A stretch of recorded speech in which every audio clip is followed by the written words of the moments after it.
The kitchen smelled like cinnamon and baked apples, and my son laughed joyously around the house. I smiled as I turned off the oven timer and remembered our Sunday ritual, which had become holy to us since I adopted Noah Grayson. He didn't need the complete narrative because I was simply his mother. The faint December sunlight illuminated the frost-covered garden via the window. A toddler, I recall his little hand clutching mine. Like a forgotten photo in an album, the remembrance seemed distinct and distant. Noah Grayson was 19, tall and broad-shouldered. He grinned effortlessly. He was quiet yet strong.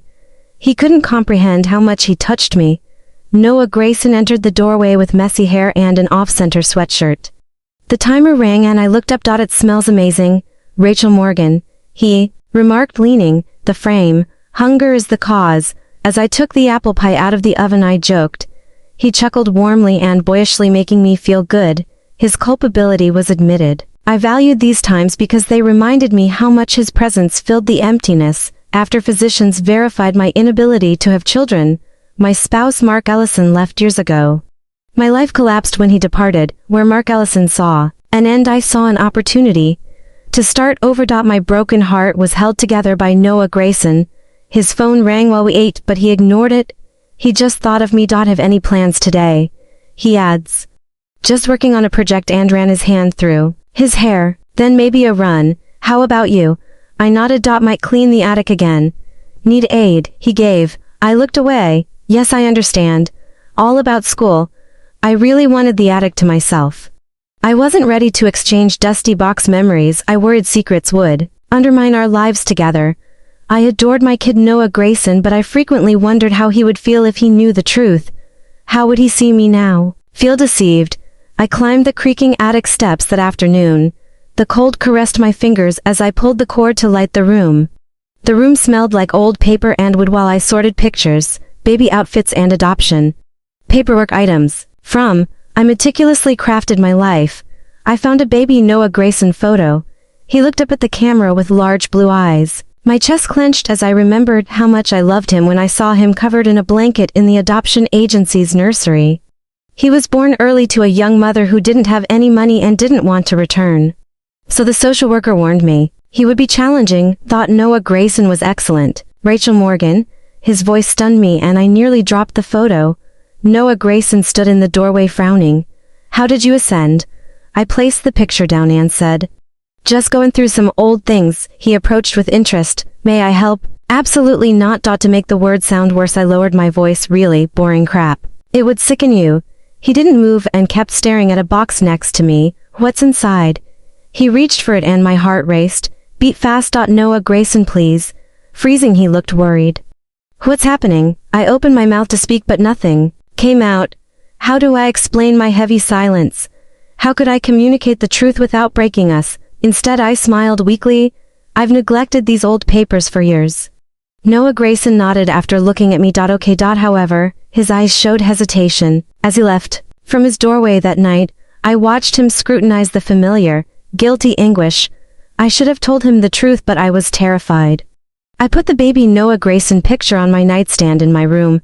I imagined Mark Ellison's quiet departure as I stared at the frame margins, adoption's challenges and Noah Grayson's first steps. The commitment I made when I brought him home predominated. Regardless, love him, no matter what, keeping my secret for now. Noah Grayson was my son.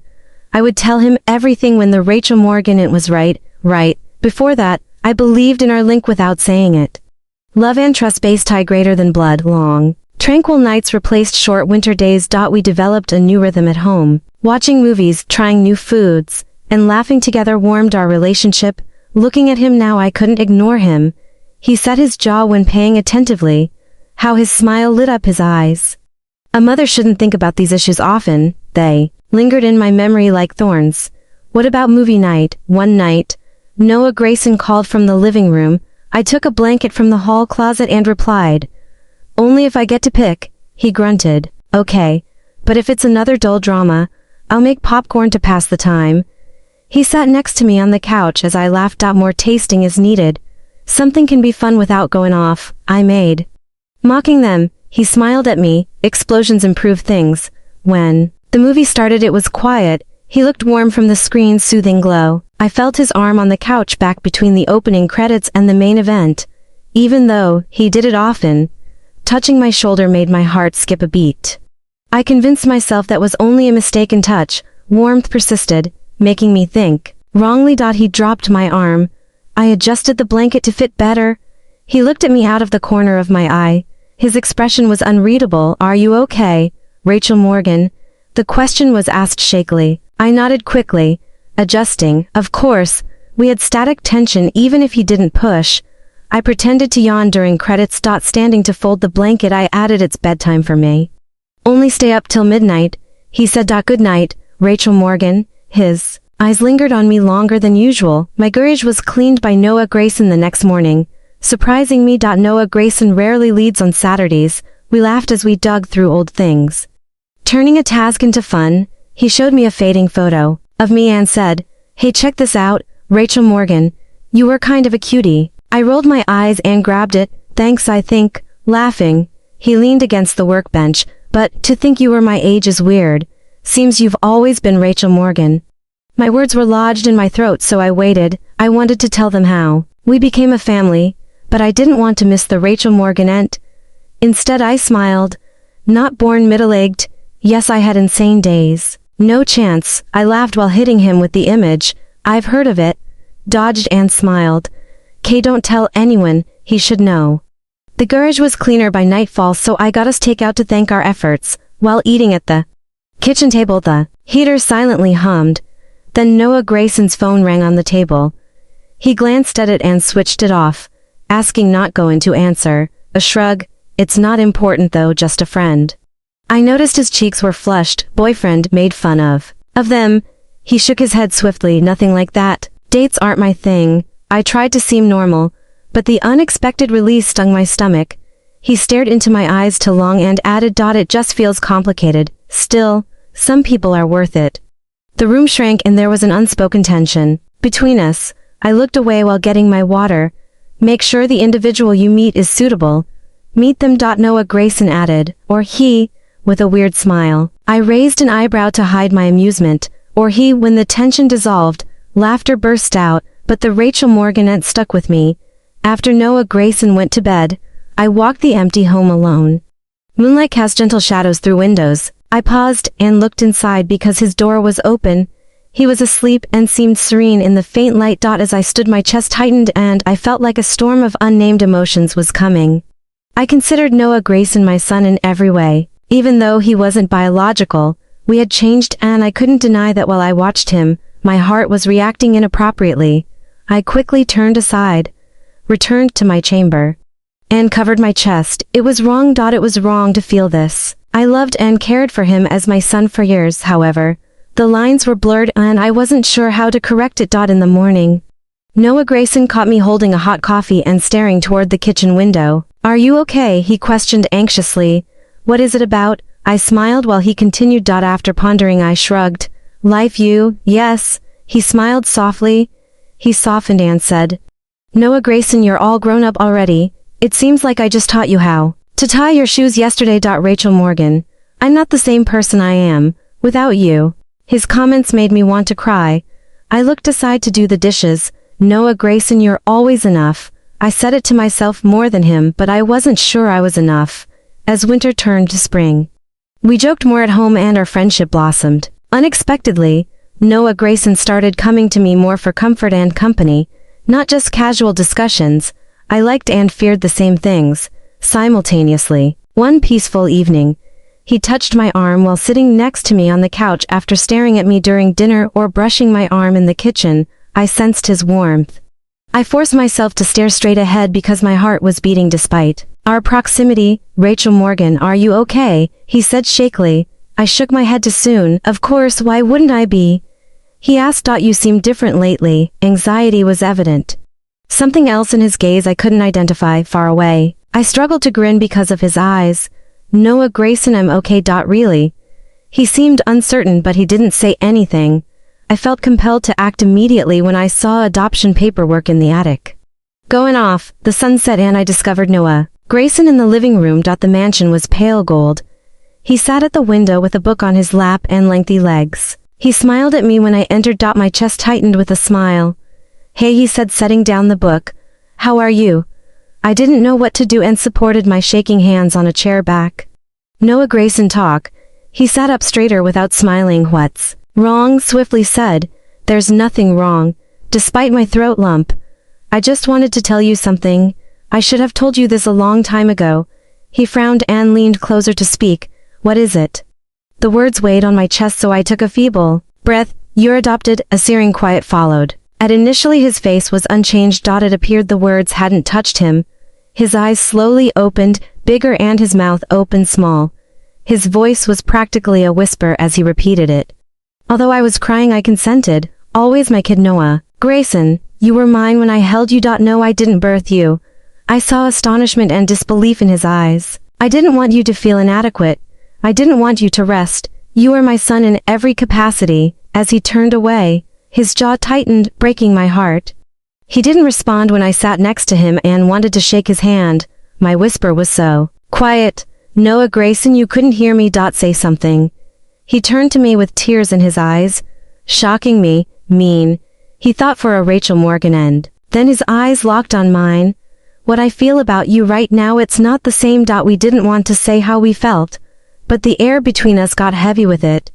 My hands were shaking in my lap as I swallowed hard. Hey Noah Grayson, you're my son, he quickly said. I know. His voice rising, but my voice broke. This is not right. He looked into my eyes and said, maybe it is, but I can't change how I feel. My chest swelled and a storm of emotions was about to hit me. That's not what you mean, he said. I do, keeping his eyes on her. I believe you also feel it. I turned away because looking into his eyes was too risky and raw. It's complicated, but it's true, Rachel Morgan. I don't think I'll ever feel this way about anyone else. His comments shattered my heart and made me cry. He reached out and touched my hand softly but firmly. We'll work it out together. I shook my head and let my tears fall. I said it over and over. You're my son, as if that would erase the feelings, and you're everything to me. He whispered. When I looked into his eyes, I saw the love and longing that had been building between us for weeks. I wondered for the first time if love, no matter how hard it was, could ever be enough. The days that followed were very close to perfect. We felt a lot of things that neither of us fully understood. Noah Grayson's behavior changed, gently but clearly. Morning, Rachel Morgan, he said, touching my fingers as he reached for a plate or staying on me longer. He started complimenting me more often. At first they didn't seem mean when they said how good my food was or how nice my house was.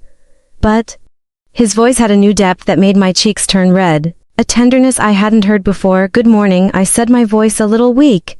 He started with, you know, I believe I have already told you how lovely you look in this light. His words were so soft they were like a hug.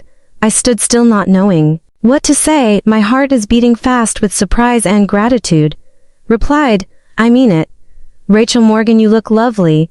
You've always been. His remark stuck with me when he jogged in the morning. I was scared, but it also made me feel the need to stand out. That night, Noah Grayson came in the door with my favorite flower, a bouquet of lilies. I blinked in surprise. His smile was a mix of pride and shyness. Why are you doing this? I asked, holding the flowers close to my chest. For no reason, even though his words were simple. The warmth in his eyes told you they were anything but. I was putting the flowers in a vase while my mind was full of feelings I wasn't ready to face. Be looked after. I appreciate everything you do, I said. Thank you. But my voice was hard to hear because I tried to avoid looking at him. I told him. It wasn't kind as I stepped closer. It's the truth.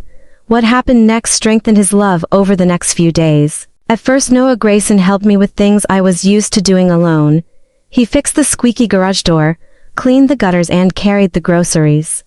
Even though they weren't heavy and no one asked him to, he also gave me a light kiss on the cheek as he walked by in the kitchen. His hugs and hand touches on the couch made me feel safe.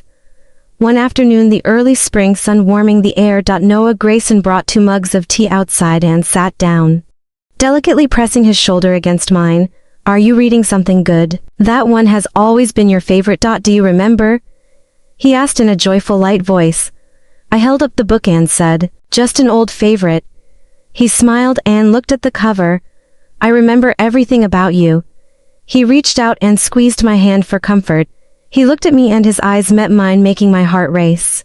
I felt weak because he looked at me so intensely, like he could see every thought and feeling I tried to hide. I started to say Noah Grayson, but the words wouldn't come out. You don't have to say anything. I love and value you. He reached out and squeezed my hand for comfort. It was a gesture that reminded me how close we'd become, so I quickly pulled my hand away and set down my coffee to do something else. The change in our relationship was now too obvious to ignore. Noah Grayson showed affection beyond what might be expected between a mother and son. I tried to tell myself it wasn't dangerous, but a part of me knew it wasn't. I still couldn't push him away. Came up behind me one night as I was making dinner at the stove. A long day, he asked, and his voice was close to mine. I told him a little. My breath caught as his fingers started to work the stress out of my shoulders. He said in a low voice, you do too much. You don't have to. I want to. You gave me love, a life, and a place to live. Now it's my turn to repay you. As I turned around to face him, he put his hands on my arms. His intense eyes and serious face made my chest tighten. He said to his Rachel Morgan in a soft voice, the air was heavy with memories and unspoken gratitude. We had been through so much together. Fear and longing. I reached up and brushed a stray hair off his forehead, staying on it longer than necessary.